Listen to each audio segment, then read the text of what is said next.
আমাদের প্রিয় নেতা, চলমান মুক্তিযুদ্ধের সর্বাধিনায়ক, যিনি এই দলকে 17 বছর ঐক্যবদ্ধ রাখে একই প্ল্যাটফর্ম থেকে একটি ঐক্যবদ্ধ আন্দোলন করে হাসিনাকে হেলিকপ্টারে উঠিয়ে দিয়েছেন, আমাদের সেই প্রিয় নেতা বিএনপির ভারপ্রাপ্ত চেয়ারম্যান দেশনায়ক তারেক রহমান।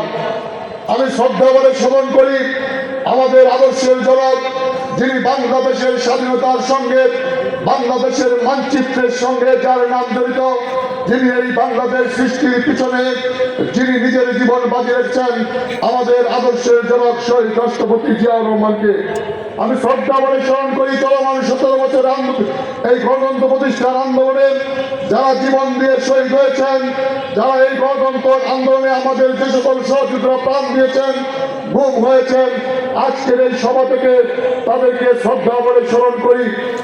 আমি এই 3জন ব্যক্তির আজকের এই কর্মশালা অথবা যৌথ কর্মী সভায় বসে আমার মনে হচ্ছিল আজ থেকে প্রায় 2004 সালের দিকে ছাত্র দলের একটি কর্মশালা হয়েছিল দেশনায়ক তারেক রহমানের নেতৃত্বে।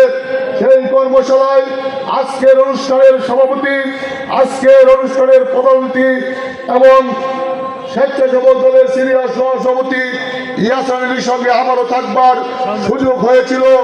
সেই দিন উনি কত বড় দার্শনিক ছিলেন, উনি সেই দিনই আমাদের বলেছিলেন বাংলাদেশি জাতীয়তাবাদ একদিন ভৌগোলিক ষড়যন্ত্রের কারণে, বিদেশি প্রভুদের চক্রান্তের কারণে আমাদের বিরুদ্ধে রাষ্ট্রীয় এবং আন্তর্জাতিক চক্রান্ত হবে, যেই চক্রান্তটি গত 17 বছর হয়েছে। 17 বছরে আমাদের সফলতা, আমরা একসঙ্গে থেকেছি, একসঙ্গে আন্দোলন করেছি, সংগ্রাম করেছি। হয়তোবা জাতীয়তাবাদী যুবদলের সভাপতি হিসাবে, অঙ্গ সংগঠনের নেতা হিসাবে এটিও আজকে আমার শেষ সভা হতে পারে।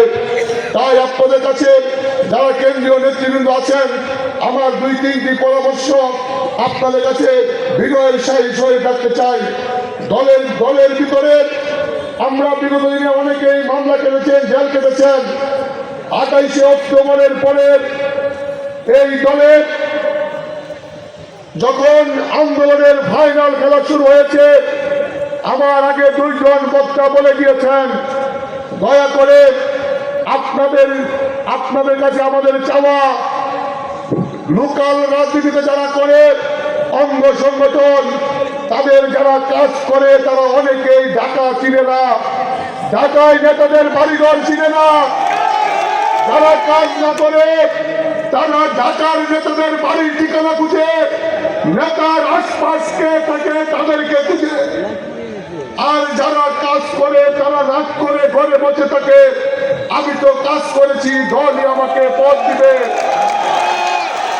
আপনাদের কাছে অনুরোধ রাখতে চাই, হয়তো আর জীবনে কোনদিন অঙ্গ সংগঠনের জন্য, নিজের জন্য আপনাদের কাছে পদ চাইতে যাব না, কিন্তু জাতীয়তাবাদী ছাত্র দল আমাকে জন্ম দিয়েছে, জাতীয়তাবাদী যুব দল আমাকে নেতা বানিয়েছে। সেই দায়বদ্ধতা থেকে বলছি, আপনারা যদি পদ দেওয়ার আগে 28 অক্টোবরের পর থেকে ওই নেতাদের ভিডিও চান, কে কোথায় ছিলেন, কে কোথায় মিছিল করেছেন, আর কি অবদান ছিল। আজকে যে উদ্দেশ্যে আপনাদের এই মিটিং, আমাদের দলের ভিতরে আমরা এখন দেখি যারা এই আন্দোলন সংগ্রামে ছিল তাদের গায়ের কাপড়ে ইস্তারি করা কাপড় নাই, তাদের চেহারা কালো হয়ে গেছে, তারা নতুনদের ধাক্কায় সামনে এসে আর ছবি তুলতে পারে না। আমরা যদি এটি রুখতে ব্যর্থ হই, আমরা যদি এটি আজকে থামিয়ে দিতে ব্যর্থ হই, এই হাইব্রিডটা যদি সামনে চলে আসে,